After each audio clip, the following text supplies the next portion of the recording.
Hello, welcome to the YouTube channel of NHRD Pune. I'm Neena Kamal with the latest episode of PeoplePoint. Today's our guest is a change advocate, champion of gender diversity and inclusion, talented facilitator, passionate storyteller. At present, she is working as a senior DGM HR in L&T. Avani Vansia, she has been handling critical change projects in L&T heavy engineering. She also leads the diversity, equity, and inclusion initiative at L&T group level. In her career spanning over 2 decades, Avani has donned many hats, like being the cultural transformation enthusiast. She's also ICF and Gallup certified coach. She's so passionate about learning, and which you can make out from the long list of certifications she has for her credit. But I'm going to mention one of them because it is very relevant for today's conversation. Avni has completed Executive Masters in Change program from INSEAD France, and it is it is relevant today because we are going to talk about change management. And it is such a happy coincidence that today, all over India, we are celebrating Uttarayan, which actually signifies a huge change towards prosperity and towards a lot of good harvest and good times. So, Avani, it is our absolute pleasure to invite you and to have you here today. Thank you so much for joining. Hello, Nina. So happy to have this conversation with you. And thank you very much for inviting me to talk on a subject that I'm deeply passionate about. And as you rightly said, on a day when the sun is going to transition and making the change, and that's the day when we are recording, what a significant day to actually talk about this. Excellent. Avni, let me start by asking you a very predictable question. Actually, last 3 years, the whole world has gone through kind of like a roller coaster. And how do you see organizational change in this dynamic time? And more importantly, what impact it is creating for the HR professionals? Yeah, it's a predictable question, but it's also the most relevant one at this point of time, I believe. I think we used to say that only change is permanent. Yes. Everyone, I mean, I think from the days we grew up, that was one of the maxims we used to write on the notebooks and quotes we used to talk about. But I think we experienced it at a deep personal level in last 3 years. Um, so the way I see change at three levels. At a macro level, at a meso level, so which is like intersystem level, and the micro level. In last 3 years, we saw change which was all pervasive at impacting each and every layer of the system, starting from the global, societal. We had COVID, we have war. Most of the things that we would not imagine would happen in our lifetime, all those things were happening all at once. The systems were broken because they were meant for a certain time and they were probably not meant for the disruption that we were having. And at individual level, people were going through such incredible emotional trauma because of the situation. So I think one of our friends said that it's not just VUCA anymore, it is VUCADA. And she said it is D and A stands for disruptive and asynchronous. So that's the world order. The chaos became the normal. I think, and that is where the organizational change space became extremely important. I think suddenly the whole change management agenda was not just about digital transformation or some product improvement. It suddenly became about survival. Yes. And the whole organizational dynamic was around how do we cope up with this change, external change, which is impacting us as organizations. At the same time, how do we handle people? I think that is where the HR professionals' lives became very different. Suddenly, the HR professional who was supposed to be a systems expert had to be a people expert as well. And of course, as HR professionals, we study people processes, but we generally, I mean, not many study individual psychology and the impact it has. And suddenly, the HR professional had to be a counselor, had to be a coach, had to worry about mental well-being of others while thinking about mental well-being for themselves. And they had to create holding space for so much anxiety which was there in the leadership as well as people in general. So I think it had it, it the life of HR professional became very different, and I think the role suddenly became more meaningful than a simple transactional role many had to play because of it was role requirement. Suddenly, even the smallest person who was taking care of admin became the most important person because they were taking care of certain basics of some people, and that was giving them ease of working and surviving. Right. So I believe the role became more significant, more relevant to the businesses.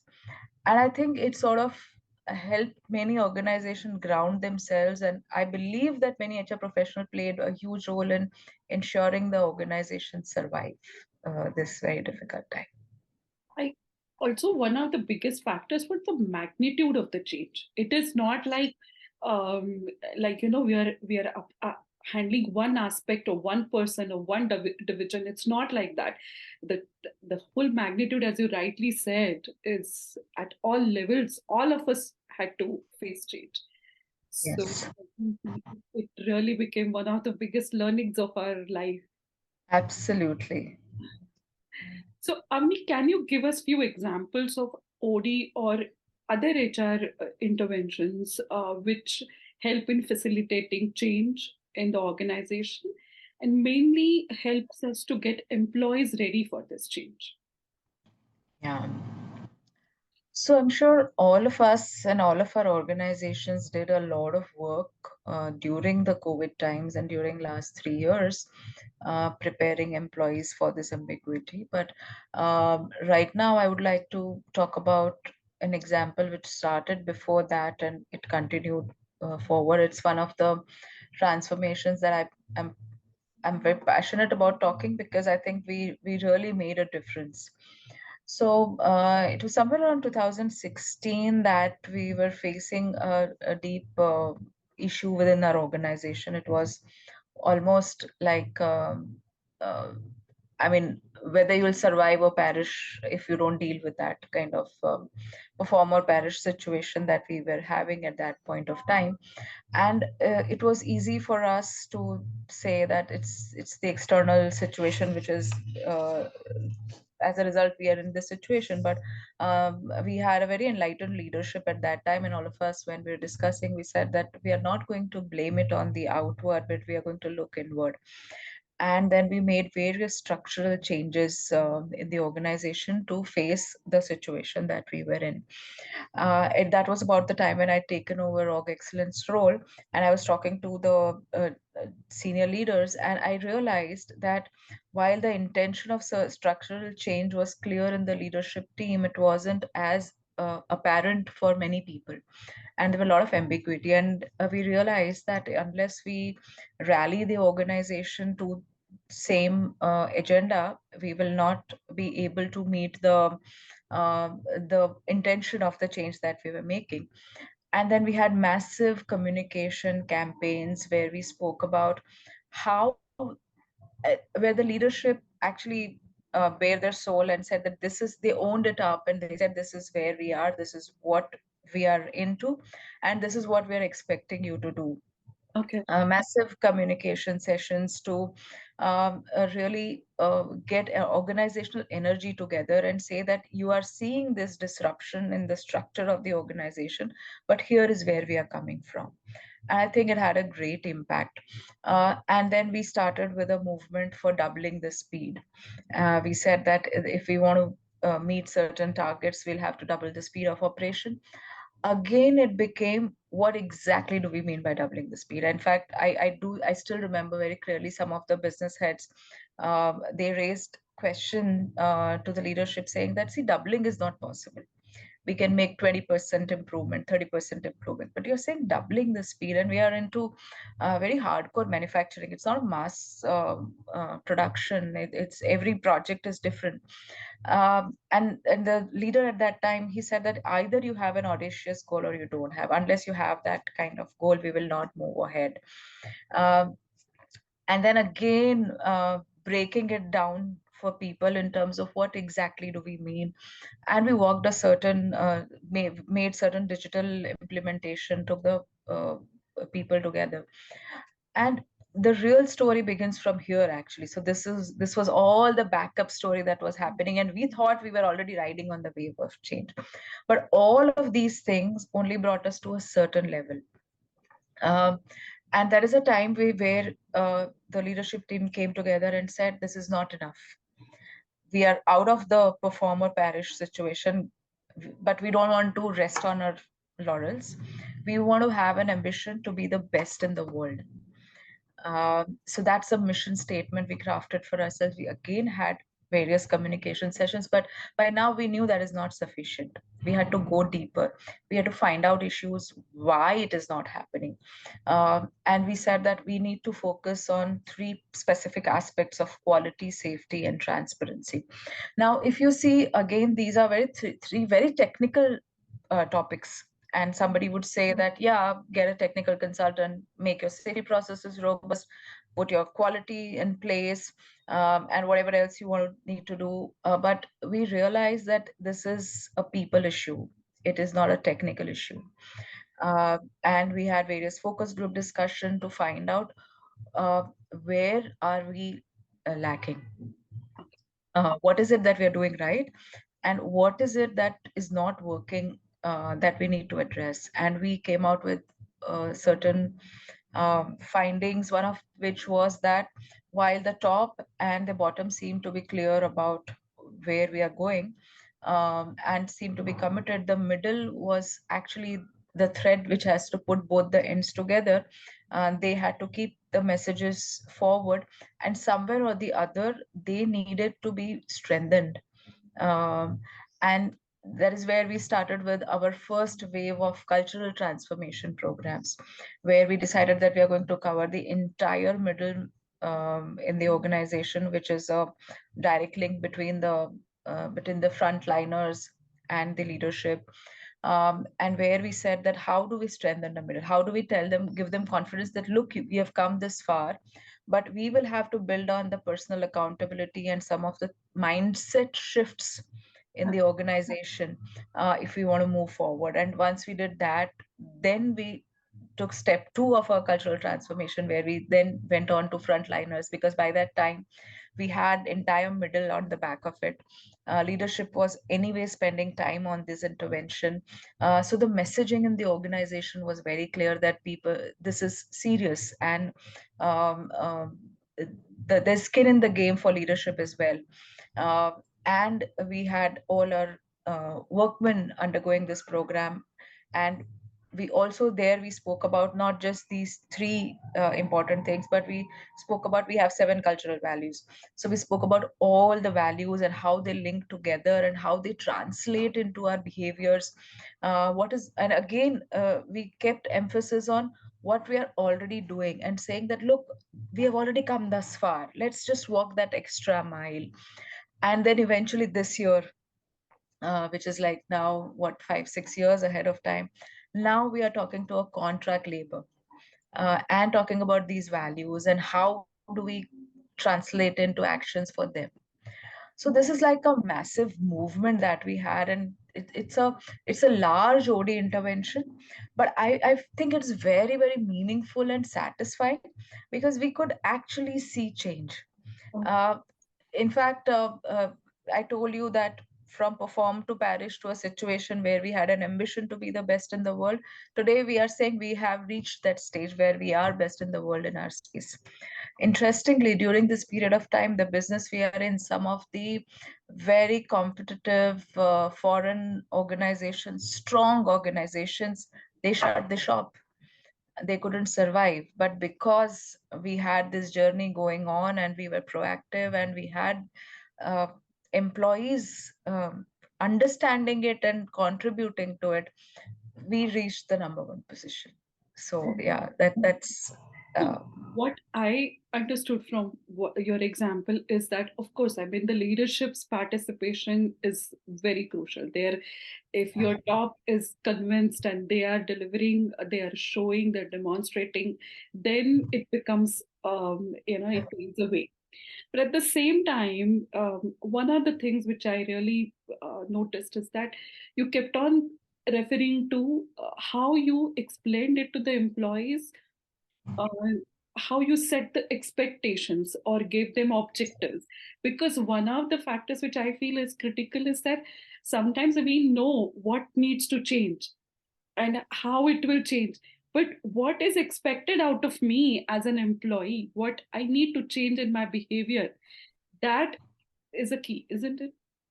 absolutely, you nailed it, and I think I should have spent a little more time on that.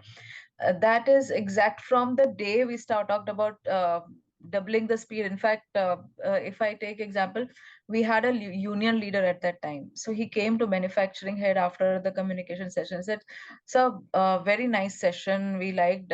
We also want to double the speed. But what do we do? What do we do? Tell us what do we do? We will do it. But today, this is a nice intention. So at every step of the way we translated, the whole workshops of cultural transformation were about translating what we want to do in terms of behaviors. So Okay. if I want to do be the best in the world as an individual, what is my contribution?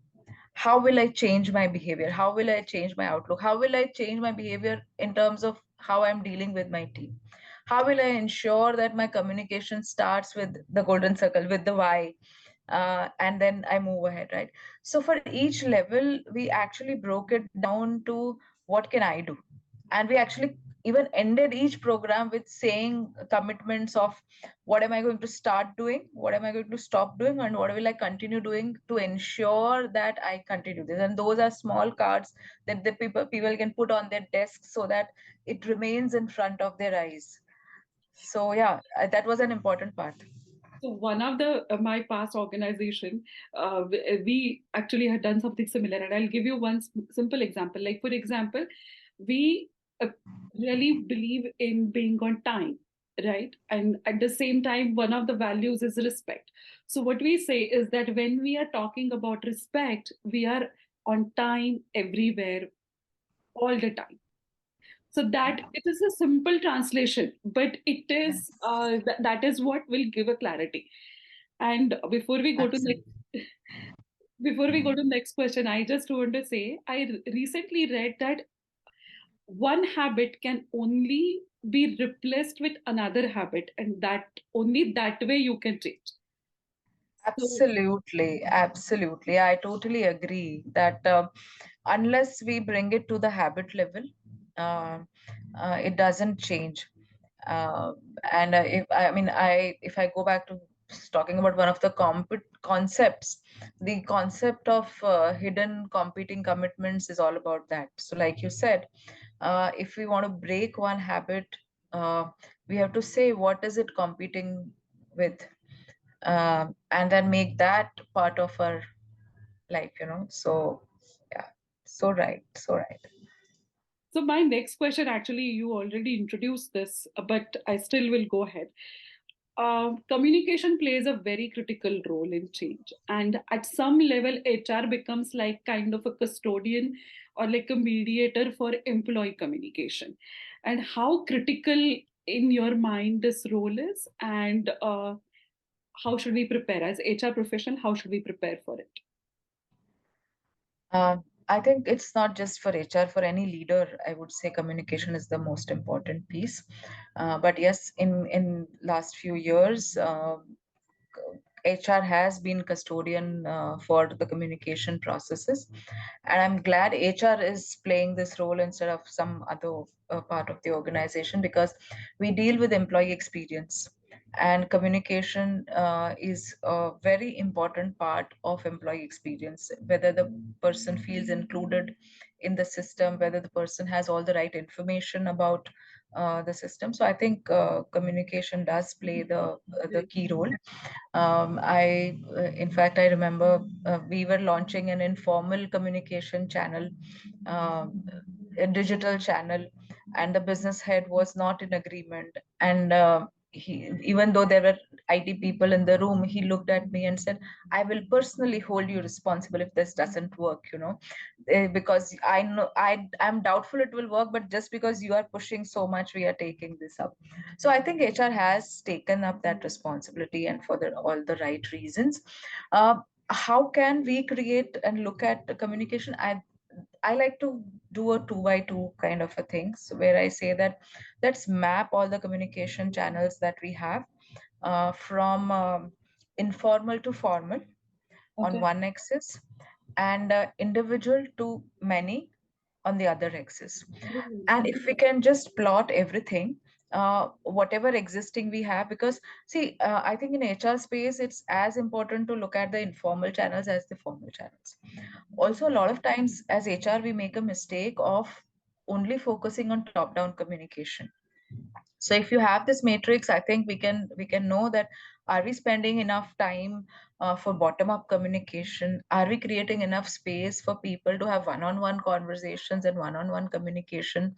And at the same time, are we creating more informal spaces where people feel safe and comfortable to just speak out, or we only have formal channels? So I think if we create this kind of setup, I think it helps us to find out where we have the gap and fill the gap. I think we have learned it in our programs, that communicate. No amount of communication is ever enough. So we always have to do more of, but if we have such structure, then I think we do more of in the places where it is required, and we don't miss out on any of the elements. So that's probably what I would say. Avni, it is a fascinating subject, and you have so much of experience that our talk can just go on and on. Oh, pardon me, I have to keep an eye on the time, and I think we should move to the next segment. In this segment, we ask you a few quick questions, and we want some quick answers. Is that okay? Yeah, sure. We are calling it rapid musings. Wow, I like that. So, let me start with this. What is your most favorite HR knowledge source? Maybe a periodical or a website, something which you use. I always deal with favorites because I have many, but I like to subscribe to various consulting organizations' mailing lists. Okay. So whether it is McKinsey or EY, Yeah. because they always keep doing some research, and on that mailing list, you always come up with something what is coming new age. The second is, since I've also started an alumni for INSEAD, we have an internal news channel wherein again some latest research keeps coming up. So I like to go to that for upgrading my HR knowledge. Fantastic. Who's your professional role model? That's an easy one. It's my father. My father has been an HR professional all his life, and very, very. He heads actually the South Gujarat chapter for NHRD. Oh, Um, and yeah, I mean, he means a lot to me, and I think my professional ethic comes largely from him. fantastic. How nice. All right. Now, one critical one.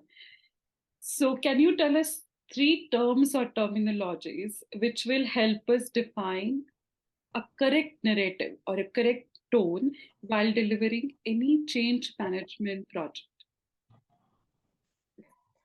So, a few terms which could be useful for us when we talk about change. Change can be at various levels. A lot of our changes are about transition, transition from one space to the other. So, managing transition into, are you in the pre zone or neutral zone, or the actual change zone? The other term which could be useful, or we should look out for in our change project, is what are unintended consequences. A lot of times we want to do something, but we end up doing totally something else. So I think the second term uh, I would think about is unintended consequences, and the third one is what are the hidden competing commitments. Because that again, in any change projects, a lasting change will come when we will understand where are we going wrong in terms of what are the competing commitments. Intentions are always there. So these are some of three specific concepts or terms I think are very useful for driving any change. Fantastic. Correct. One skill which can make HR people either a change catalyst and not like a bottleneck. I think it's empathy. I know it's not very technical, but I think when we are able to understand each one if from where they are coming from, only then we can make the change happen. So, for anything, I mean, I think it's a core skill for HR professionals. Brilliant. Last question. What is your people mantra? Yeah, my people mantra is people have unlimited potential and people have unlimited capacity to evolve and change. Fantastic. Avni, I can't really say how much I have enjoyed talking to you today. It was. Pleasure is mine as well. It was lovely talking to you. Thank you so much for all the time you gave us and this brilliant examples and your real time experience will really help us to learn. Thank you. Thank you so much, Neena. So, this is it, our latest episode on change management. Please keep supporting People Point, subscribe, share, and please give us your ideas, your comments. We are more than happy to incorporate. Thank you so much. Till the next time.